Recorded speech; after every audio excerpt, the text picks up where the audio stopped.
6 वाजता बरोबर उठले मी। बाकीचं म्हणजे सकाळचं जे आहे ते सगळं आवरलं। त्यानंतर सगळ्यात महत्त्वाचं एक काम करते, मध्ये मी हे काम विसरले होते, पाणी भरपूर पिणे।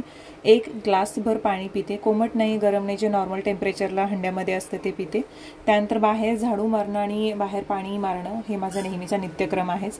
सचिनही उठले लवकर, कारण त्यांना मी तसं सांगितलेलं आज सुट्टी होती, तरी उठले। त्यानंतर सगळ्यात आधी मी चहा घेतला। हॅलो नमस्कार, मी जनश्री हाऊस क्वीनमध्ये तुमचं स्वागत करते। आज नवमी महालय आहे, म्हणजे अविधवा नवमी।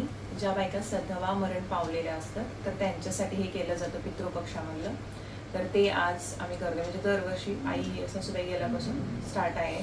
मग आता बाकीचं सगळं आवरलंय, आता स्वयंपाक करायचा आहे। जो जो नेहमी करते दरवर्षी ते करणार आहे।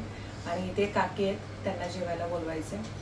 तर मग त्यांच्या वेळेनुसारच त्यांना बोलवणार जेवायला। ते लोक 12:30-1 वाजता जेवतात, आम्ही खूप लवकर जेवतो, म्हणून मग थोडा लेटनं मी करायला घेते, म्हणजे 10पर्यंत आवरेल। मग आम्ही नैवेद्य ठेवू शकू 9:30पर्यंत, आणि मग काय काय आलं की जेवायला मोकळे सगळे। चला स्टार्ट करूयात। खूप सारे पदार्थ जेवढे जमतील तेवढे करणार आहे। बऱ्यापैकी आवरत आलंय आता। वरण भात झालाय, त्याच्यानंतर खीर झाले, झुणक्याच्या वड्या झाल्यात, त्याच्यानंतर बटाट्याची भाजी झाली, वांग्याची भाजी झालं। अजून मला मेथी ह्याची लाल भाजी करायची आहे, आणि कढी करायची आहे, उडीद वडे करायचे, पापड तळायचे, चपात्या लाटायच्या, म्हणजे अजून 1 तासभर जाईल। सकाळी 7 वाजल्यापासून लागले। आता हे झालं की मग नैवेद्य दाखवायचं। साईच्या काकींना बोलवले, त्यांनी काय तुझ्या टायमिंगप्रमाणे बोलव म्हटलं, त्यामुळे टेन्शन नाही। आता मला भूक लागली, पण नैवेद्य दाखवल्याशिवाय आपण खाऊ शकत नाही जेवणातलं काहीच, म्हणून मी पपई बाहेर काढून ठेवलाय, खाते जरासं। तिथे सगळं आता भरलंय, तर काढायचं आहे मला। ओके, आता हे सगळे माझे पदार्थ करून झाले की मग तुम्हाला दाखवते काय काय केलं ते। टीचर सगळे खुश होऊ देत आपले, कारण असं मी वाचलं होतं की देवांच्या अगोदर सुद्धा पितरांचे आशीर्वाद महत्त्वाचे असतात। आपले पूर्वज वाचलं होतं, आता मला माहित नाही, कारण लेख आपण खूप सारे वाचतो। चल मी आवडते थोडं, आणि मग मी भेटते तुम्हाला। 2 दिवस ब्लॉग आपले येऊ शकले नाहीत। खूप जणींना वाटलं मी पुण्याला गेले, तर नाही, तसं काही नव्हतं। मी स्वतःहून 2 दिवस सुट्टी थोडी घेतली होती। आता बाकी सगळ्या गोष्टी तुम्हाला माहिती आहे, रिपीट करण्यात काही अर्थ नाही, म्हणून मग आज fresh start, Saturday special. Okay, सगळ्यात पहिले केळीचं पान धुवून त्याच्यावरती तूप लावून पूर्ण पानाला ते पुसून घेते। मला जेवढं माहीत आहे आणि जेवढी माहिती मिळाली त्या पद्धतीने मी दरवर्षी करते। आज सगळ्यात आधी आपण पानावरती मीठ वाढतो, तर मग तेच मी करते आहे। मी काय काय केलेले आहे पदार्थ हे तुम्हाला सांगते। कोशिंबीर केलेली आहे, कांदा, दही आणि काकडीची कोशिंबीर। त्यानंतर अजून पदार्थ केलेले आहेत। सासूबाईंना पालेभाज्या खूप आवडायच्या, त्यातल्या त्यात लाल भाजी प्रचंड आवडायची, मग लाल भाजी थोडीशी केली होती। बटाट्याची म्हणजे फळभाजी, एक पालेभाजीसुद्धा करावी लागते, तर त्यामध्ये लाल भाजी फक्त तव्यामध्ये परतवून केलेली, ती पण मी 2 नैवेद्य यासाठी, एक आईंच्या पुढे आणि एक बाहेर, म्हणजे आपण छतावरती ठेवतो, तर त्यासाठी हे दोन्ही नैवेद्य करते आहे मी। त्यानंतर मेदू वडे, म्हणजे उडीद डाळीचे वडे आपण करतो, तर हे मी घरी करायला घेतले नाहीत, कारण आम्ही खाणारही नव्हतो, त्यामुळे बाहेरून आणले वडे। त्याच्यानंतर भजी पण करायची होती, मग ह्यावेळी मी वांग्याची भजी केलेली आहेत, कांद्याची केलेली नाही आहेत, तीही एक मी पानामध्ये वाढलेली आहेत। त्यानंतर बटाट्याची शाक किंवा पिवळ्या बटाट्यांची भाजीसुद्धा केलेली आहे। म्हणजे फळभाजी पालेभाजी असं म्हणून त्याच्यामध्ये मी बटाटा आणि वांग्याची भजी हे 2 केले। पदार्थ तयार करायला मला वाटतं 7:45ला मी बरोबर स्वयंपाकाला सुरुवात केली होती, आणि मला बरोबर 11:15 झाली पूर्ण सगळे पदार्थ करायला। 12च्या आतमध्ये नैवेद्य दाखवायचा होता, आणि आरोला पण स्कूलला खूप लेट होत होता, कारण त्याला टायमामध्ये नेऊन सोडणं गरजेचं होतं, आणि जोपर्यंत हा श्राद्धाचा नैवेद्य आपण दाखवत नाही तोपर्यंत जेवू पण शकत नाही। त्याच्यामुळे मी पटपट म्हटलं आधी हे पानं करून घेते दोन्ही नैवेद्याची। पती जिवंत असताना ज्या स्त्रीचे निधन होते त्यासाठी हे श्राद्ध किंवा अविधवा नवमी असं श्राद्ध म्हटलं जातं। गोड म्हणून मी खीरसुद्धा केलेली आहे, तीसुद्धा पानामध्ये मी वाढते। पितृपक्षातील नवमीस अविधवा नवमी श्राद्ध करण्याची शास्त्रज्ञ आहे. म्हणजे ह्या वर्षी 7 ऑक्टोबरला आलेलं आहे. लास्ट इयरला पण मी केलं होतं, तुम्ही बघितला असेल व्हिडिओ तर. आणि यावेळी मी काय करते की नैवेद्याचा स्वयंपाक म्हणजे श्राद्धाच्या नैवेद्याचा स्वयंपाक करते आणि एक सुवासिनी बोलवते. मग ज्याच्यामध्ये आईंचे मैत्रीण आहे तिथलेच, तर त्यांनाच मी दरवर्षी बोलवते आणि मग सौभाग्य अलंकार जे काय आहेत ते भेटवस्तू देते. म्हणजे आपलं असं असते की त्यांच्या रूपानं आपले पूर्वज येतात असं आपलं मान्यता आहे. आणि माझ्या माहेरीसुद्धा ह्या गोष्टी करतात. म्हणजे मला आठवतं माझ्या मामाच्या घरी मी बघायचे की खूप लोक जेवायला घालायची पद्धत होती त्यावेळी. भाताचे मुटके करून मी ठेवले, त्याच्यावरती मी वरण घातलेलं आहे आणि मी कढीसुद्धा तयार केलेली आहे. कढी मला खरंच खूप आवडते, प्रचंड आवडते. आणि आपल्याकडे प्रत्येक श्राद्धाला म्हणजे कढीही करतातच. आणि माहेरी वगैरे मी म्हणजे माझ्या मम्मीच्या इकडे तरी पहिल्याच दिवशी पितृपक्ष जेव्हा सुरू होतो तेव्हा पहिला दिवस जेव्हा असतो तेव्हा मम्मी ठेवते. दरवर्षी मी बघितले की सुपामध्ये नैवेद्य करून वरती टेरेसवरती नेऊन ठेवते, तुम्हीही बघितलं असेल. त्यानंतर झुणक्याच्या वड्या देखील मी केलेल्या आहेत. ह्यावेळी मी तिखट घालून वड्या केलेल्या आहेत. पतिनिधनानंतर ना स्त्रियांचा कुटुंबातून अलिप्तपणा वाढत जातो आणि संसार अर्धातून सोडून निघून जाताना प्रत्येक स्त्रीच्या आकांक्षा, मुलांची काळजी, कुटुंबाची काळजी राहून जाते आणि तिचा आत्मा संतुष्ट व्हावा, तिची काळजी मिटावी म्हणून अविधवा नवमी श्राद्ध केले जाते. तिच्याप्रती ऋण व्यक्त करून तिने उभा केलेला संसार यथाशक्ती सावरण्याचा प्रयत्न करू, हा दिलेला एक विश्वास असतो तिच्या आत्म्याच्या शांतीला. एकार्ती स्त्रियांच्या सन्मानार्थ केलेला विधी आहे. म्हणजे दिवंगत सौभाग्यवती गेलेल्या स्त्रियांसाठी राखून ठेवलेली असली ही तिथी तरी श्राद्धाच्या इतर दिवशी विधवा मातांप्रती देखील तेवढाच आदरभाव आपल्या संस्कृतीने दाखवलेला आहे. मी काही सांडगे देखील तळलेले आहेत आणि त्यानंतर चपाती देखील केल्या होत्या. मला पुऱ्या करायच्या होत्या पण तेवढा वेळ वाचला नव्हता म्हणून मी फक्त पोळ्या ह्या केल्या तर किंवा चपाती आपण म्हणतो. तर हे सगळे पदार्थ करून झालेले आहेत. मला ह्या सगळ्यांची जी रेसिपीज होती ते शेअर करायची होती, पण जर व्हिडिओ चालू ठेवला तर खूप वेळ लागतो ह्या सगळ्या गोष्टी शेअर करताना, कारण ते व्हिडिओचे अँगल आणि बाकी सगळ्या गोष्टी, आणि मला हे कंप्लीट वेळेवरती होणं खूप गरजेचं होतं आणि व्हिडिओ पण खूपच मोठा झाला असता. त्याच्यामुळे मी म्हटलं की सगळे पदार्थ करते, त्यानंतर तो नैवेद्य करताना तुम्हाला दाखवते. तर अशा प्रकारे मी केलेलं आहे. तुम्ही कसं करता, तुमच्याकडे कशी पद्धत आहे हेही मला कमेंट सेक्शनमध्ये सांगा.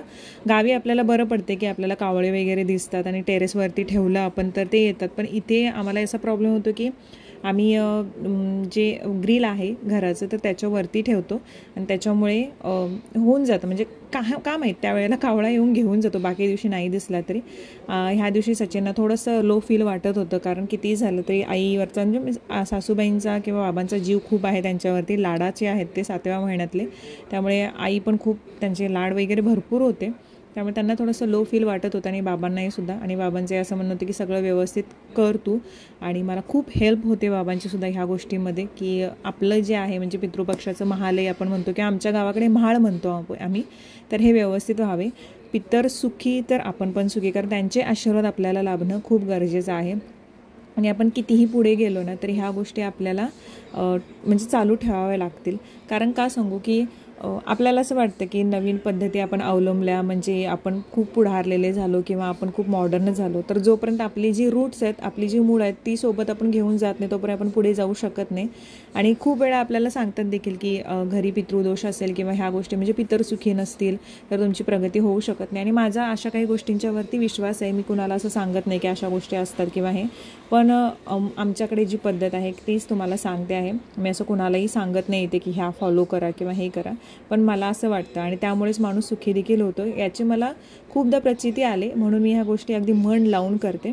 आता इथं आईंना नैवेद्य दाखवला, आता बाहेर हा एक नैवेद्य ठेवायचा आहे आणि आम्ही सगळ्यांनी म्हणजे प्रार्थना तरी आपण करतोच. आता खूप जणींना माहीत नसेल की माझ्या विचारतात सासूबाई तुझ्या कुठे आहेत, नवीन वगैरे जे आपल्या फॅमिली मेंबरमध्ये ॲड झालेले असतील ते. तर आई जाऊन बरोबर 5 वर्ष झालेले आहे. 2018ला त्यांना त्रास होता म्हणजे किडनी स्टोनचा वगैरे, आणि त्याच्यामुळे त्यांचे किडनी फेल्युअर झालं होतं आणि वय त्यांचं मग होतं असेल मला वाटते 60-65च्या दरम्यान होतं त्यावेळी. तर तेव्हा त्या गेल्या आणि त्याच्यानंतर आता म्हणजे दरवर्षी इथे फ्रेमबद्दल पण विचारतात, पण ही बाबांनी फ्रेम आणलेली होती की खूप जणी विचारतात आम्हालाही तशी फ्रेम बनवून घ्यायची आहे किंवा असं तसं. ही फ्रेम बाबाने आणली होती आणि त्यामध्ये त्यांनी हे बनवून घेतलेलं आहे. आणि खूप लोक मलाही विचारतात की बाबांना तुम्ही खाली का झोपवत नाही, वरती कशालाही करताय, त्यांच्या पायांचा त्रास. तर हे एक कारण आहे की त्यांना थोडंसं, प्रत्येकाचं असं असतं की आपला जो जोडीदार आहे किंवा पार्टनर आहे तर तो नेहमी सोबत असावा. आणि एकतर वयाच्या उतार वयात तरी हे जास्त असतं की आपला पार्टनर सोबत असावा, कितीही काही झालं तरी. आणि ते बाबा बोलून दाखवत नसेल तरी आम्हाला ते जाणवतं, त्यामुळे आम्ही जास्त काही बोलत नाही त्या गोष्टींच्या बाबतीत.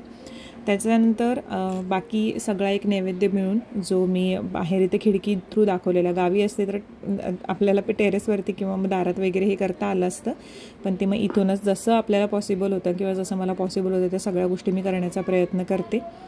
आणि इथे नमस्कार वगैरे करून झालेला आहे आमचा. तांदूळ वगैरे टाकतो आम्ही, हळदी कुंकू वाहतो आणि नमस्कार करतो की आम्हा सगळ्यांना सुखी ठेवा, तुमचे आशीर्वाद नेहमीच सोबत राहू द्या, काही चुकलं माकलं असेल आमच्याकडून तर आम्हाला माफ करा आणि प्रगती होऊ देत घरांची, कारण आपल्या पूर्वजांमुळे आपण इथे आहोत आणि त्यांचे आशीर्वाद वर्षानुवर्ष आपल्यासोबत राहिले पाहिजेत, आपलं घर पुढे गेलं पाहिजे, प्रगती झाली पाहिजे. त्यानंतर काकींना मी बोलवलं जेवायला. काकी नेहमी म्हणजे दरवर्षी जेव्हा येतात तेव्हा त्या माझ्या चपात्यांची नेहमी तारीफ करते. चपात्या खूप मऊ झाल्या आणि सगळं जेवण अगदी आवडीने खातात. आवडीने जेवण खाल्ल्यानंतर प्रशंसा देखील करतात, खूप छान केलं होतंस म्हणून आणि इतके पदार्थ किती केलेस म्हणून. तर पण त्या बोलत होत्या. त्यानंतर मी त्यांची ओटी भरली, त्यांना सांगितले की ही साडी तुम्ही नेसा. त्या म्हणायला लागल्या की हां दसऱ्याला मी नेसतो म्हणून. आणि खूप छान वाटलं, हे सगळ्या गोष्टी पार पडल्या. बाबांनाही त्याच वेळी मी जेवण दिलं, कारण बाबांचा सुद्धा जेवणाचा वेळ झाला होता. जवळजवळ आम्ही 10:30-11ला जेवतो, पण ह्यावेळी 12 वाजले. आणि हे असं ताट पूर्ण भरून मी सचिननासुद्धा दिलं होतं, कारण तेही जेवायला थांबले होते माझ्यासोबत. बाकी सगळ्या गोष्टी मग काही झाल्या व्यवस्थित बऱ्यापैकी. आणि माझं कसं होतं की मला नेहमी चपाती भाजी भात आमटी खाऊन सवय, आणि एकदम एवढे पदार्थ केले ना की मला भूक लागत नाही किंवा ताट बघूनच पोट भरतं. सगळ्यांचं जेवण झालंय, आरो पण स्कूलला गेलेला आहे. आता मी आणि ह्यांचं जेवण फक्त बाकी आहे, नैवेद्य वगैरे सगळे झाले. आणि आता हे आवरून अजून पूर्ण किचन आवरायचं आहे, सगळा पसारा पडलेला आहे. आज बरोबर 7 तास मी उभी आहे. तर आता जेवूयात आपण आणि नंतर मग ब्लॉग एंड करते.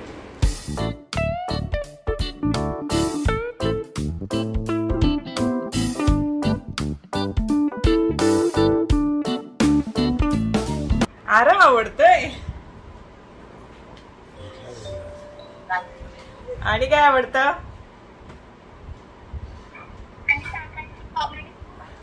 काकांची कॉमेडी आवडते. कितवीला आहेस आता? फर्स्टला आहेस? महाराज दादापेक्षा लहान आहेस की ग? आहे ना. अजून काय म्हणतेस? काय काय आवडतं तरी व्हिडिओ मधलं? मी नाही आवडत. मग आधी आरव दादा सांगितलीस आणि काका सांगितले काकांची कॉमेडी आवडते, मग माझं कुठं नाव घेतलीस तू? काका हेल्प करतात ना जेवण बनवायला. काका जेवण बनवायला शिकले है ना. हॅलो, माझ्या मम्माला पण मी सांगते जेवण बनवायला म्हणून. माझी मम्मी रोज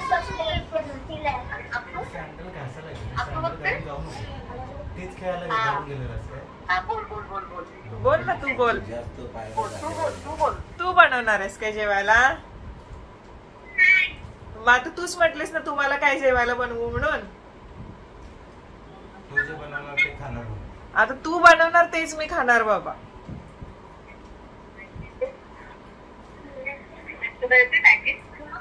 मॅगी बनवलीस तरी चालते, काही प्रॉब्लेम नाही. हा मग मॅगी बनव माझ्यासाठी, मग मी खाईन. तुझ्याच हातचं पाहिजेत मात्र. चला आज खूप म्हणजे खूप लेट झाला, 3:30 वाजले मला सगळं आवरायला. भांड्यांचं तर ढीक पडलं जसं तुम्ही बघितलं. त्याच्यानंतर झोपले मी, कारण जेवणाची वेळ निघून गेली आणि आपण जेवलो की फक्त हे हमखास होतं आणि माझ्या बाबतीत तरी होतच. त्याच्यानंतर ही साडी दाखवायची होती तुम्हाला. ही साडी मला श्रद्धा बुटीक मधून आलेली आहे आणि नॉर्मल आपण डेली वेअर साठी ज्या साड्या नेसतात ना, खूप सारा ऑडियन्स माझा आहे की ज्यांना नॉर्मल डेली वेअर साठी साड्या नेसाव्या लागतात, तर त्यामध्येच ही साडी आहे. हेवी शिफॉन साडी आहे, छान आहे. ब्ल्यू कलर मला आवडतो म्हणून त्यांनी पाठवला होता. ब्लाऊज सुद्धा त्यांनी शिवून पाठवला आणि डिटेल्स मी डिस्क्रिप्शन मध्ये देईन. इंस्टाग्राममध्ये सुद्धा पिक्स असतील आणि ते फोटोज तिथे जाऊन तुम्ही ऑर्डर वगैरे टाकू शकता. नंबर सुद्धा मी डिटेल्स तुम्हाला डिस्क्रिप्शन मध्ये देईन, त्यांचा नंबर किंवा कोणत्या नंबरवरून कॉन्टॅक्ट करून तुम्ही साडी मागवू शकता. चला आजचा व्हिडिओ एंड करते इथेच. उद्या एक छानसा व्हिडिओ घेऊन परत हजर राहील. Bye bye.